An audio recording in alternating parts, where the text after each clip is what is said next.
Well, welcome to another Monday Moments. And this is the time where we spend just 10 minutes together trying to lift spirits with two things, some hope and some humour on what tends to be the toughest morning of the whole week, probably for most of our working lives, particularly if you had a really good, relaxing, refreshing, recharging weekend. On this Monday Moments, I am going to jump on a bandwagon because I have some gratitude, as does my wife Wendy, to express to Captain Sir Tom Moore. So if we're cynical, we'll say, well, the media love a good story and blow it up. But to be honest, we all love a good story. And this man who's just left us, left the earth now from COVID, was a good story. Imagine you're 100 years old, you've lived throughout a whole century and really should have left this earth a while ago. Your body falling apart, your mind starting to do strange things. And here you are, just doing your thing, just doing your best to try and ease a situation which is dark and deadly and despairing for many, many millions of people, hundreds of millions of people across the world. And that's what he did. He was a light in the darkness. So I thank him for that. And how many 100-year-old men or women do you know who have been that kind of light in the darkness just by doing something for somebody other than themselves and beyond popping tablets and snuggling up in a chair with a blankie?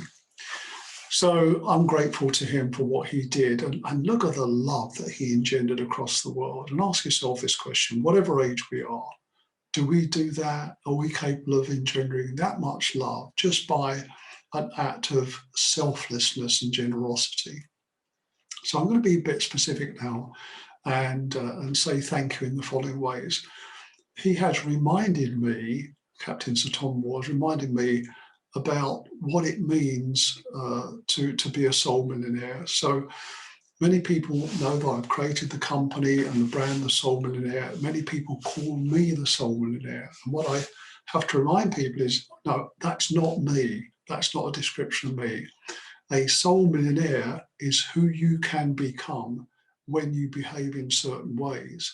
And the whole purpose of our organization is to show people, you know what, there's no shortcut to becoming something special as a business or as an individual, but there is a path.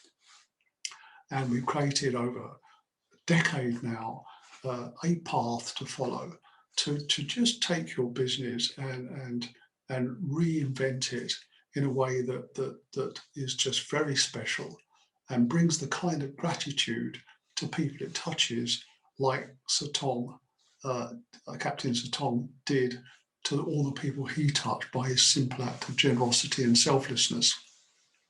So if I'm very specific, I'm going to just list some of the things that he has retaught me and reminded me, oh, this is what it means to become a soul millionaire. So I'm actually going to just keep referring to my notes because they are so special, what he's retaught me. First thing he retaught me was stop complaining. Just stop complaining and, like Captain Sir Tom, get off our butt, off our rear end, and do something about a situation. Stop complaining about legislation and economies and compliance, and do something about it. Use our influence to become a better business.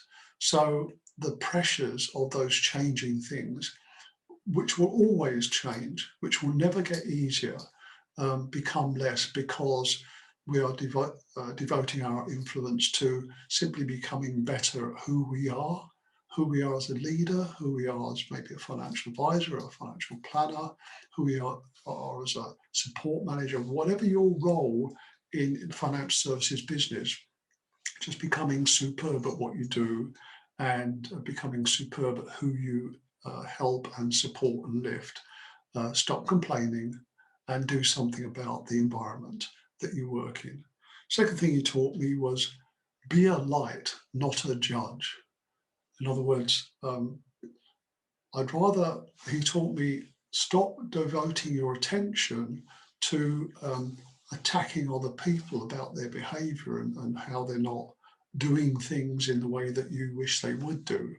And instead devote that attention and energy to simply becoming a brilliant you and a brilliant leader and a brilliant firm and a brilliant team, so that you become a light in your community by the way you touch your team, by the way your team touches its clients, by the way the clients then are happier in their community, by the way you behave towards the public. Just be a light, not a judge. And you'll find you won't have time to judge other people who you think are doing things wrong or making bad waves in the industry. Not that we shouldn't stop them, but we can better stop them by changing the way the profession, the industry works, by being a light in that profession. That's what Captain Sir Tom taught me. Third thing he taught me is this: service is the rent we pay for simply being on this planet.